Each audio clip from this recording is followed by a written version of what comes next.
आज हम देखने जा रहे हैं आर्टरीज और वेन का कंपैरिजन कि आर्टरीज और वेन में दोनों में क्या कंपैरिजन होता है। दोनों क्या होता है, ब्लड वेसल्स होता है। ब्लड वेसल्स कितना तरह का होता है, 3 तरह का होता है। क्या क्या, एक तो हो गया आर्टरीज, और दूसरा क्या हो गया वेन, और तीसरा क्या हो गया, दूसरा क्या हो गया वेन, और तीसरा क्या हो गया capillary.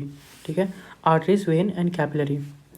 Arteries, when and capillaries, 3 तरह का ब्लड वेसल्स होता है। कंपेरिजन कर रहे हैं हम किसमें, आर्टरीज और वेन में।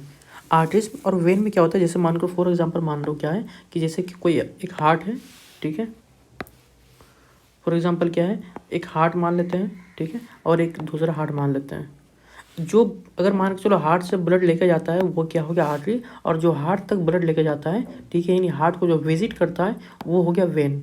ठीक है, आर्टरी जो अवे, आर्टरी मतलब हो गया अवे, वेन मतलब हो गया विजिट, विजिट जो हार्ट को विजिट करता हो गया वेन, जो हार्ट से दूर लेके जाता है, ठीक है, वो क्या हो गया अवे। जो हार्ट से लेके जाता है इसका मतलब क्या होगा, उसमें क्या होगा, ऑक्सीजनेटेड ब्लड होगा, तभी तो वो क्या हो गया बॉडी पार्ट तक लेके जा रहा है। यानी इसका मतलब क्या है कि उसमें क्या प्रेजेंट होगा, ऑक्सीजनेटेड ब्लड प्रेजेंट होगा।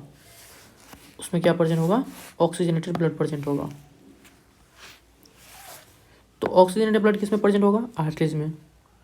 डीऑक्सीजनेटेड ब्लड किस में प्रेजेंट होगा, वेन में। यहाँ पे एक्सेप्शन है कि पल्मोनरी वेन और पल्मोनरी आर्टरी और pulmonary vein in case of oxygen में क्या हो गया, एक्सेप्शन हो जाएगा। पल्मोनरी वेन में क्या प्रेजेंट होगा, ऑक्सीजनेटेड, ये पल्मोनरी वेन में ऑक्सीजनेटेड, और आर्टरी में क्या हो गया डीऑक्सीजनेटेड।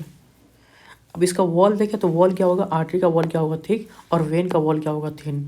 आर्टरी का ल्यूमेन क्या होगा, नैरो। नैरो मतलब ल्यूमेन किसको बोलते हैं, जैसे मान के चलो कि ये आर्टरीज है, इसके बीच वाला जो यहाँ पे मान के चलो ये क्या है, वॉल है, और यहाँ पे बीच में जो गैप है उसको क्या बोलते हैं, वेन वॉल्ड, ल्यूमेन वॉल्ड। तो ल्यूमेन क्या हो जाएगा इसका, नैरो, और इसका क्या हो जाएगा, वाइड। प्रेशर की बात करें तो प्रेशर आर्टरी में क्या हो जाएगा, हाई, और लो इसमें वेन में क्या हो जाएगा, लो। क्यों, क्योंकि आर्टरी क्या हो गया, जैसे हार्ट है तो हार्ट से क्या करा, ब्लड यहाँ से निकला, आर्टरी से निकला, तो आर्टरी जैसे हार्ट पंपिंग किया, पंपिंग करने के बाद यहाँ पे आर्टरी में क्या होगा, प्रेशर ज़्यादा होगा, तो इसमें क्या होता है, प्रेशर क्या होता है, हाई होता है, वेन में क्या होता है, लो होता है। पोजीशन की बात करें तो पोजीशन आर्टरी में क्या होता है, मोस्टली क्या होता है, डीप होता है, और वेन की बात करें तो मोस्टली मोस्टली क्या होता है, सरफेस होता है। यानी जो हाथ में हमको जो जो वेन नज़र आता है, जो नज़र आता है वो क्या है, वेन है, ना कि आर्टरी है। ठीक है, तो जो ब्लू कलर का जो हमको नज़र आता है वो क्या है, वेन है। ठीक है, आर्टरी क्या होता है, इनसाइड मतलब कि वो डीप होता है, थोड़ा सा इनसाइड द बॉडी डीप होता है, और ये बॉडी में क्या होता है, सरफेस लेवल पे होता है, यानी जिसको क्या बोलते हैं, सुपरफिशियल।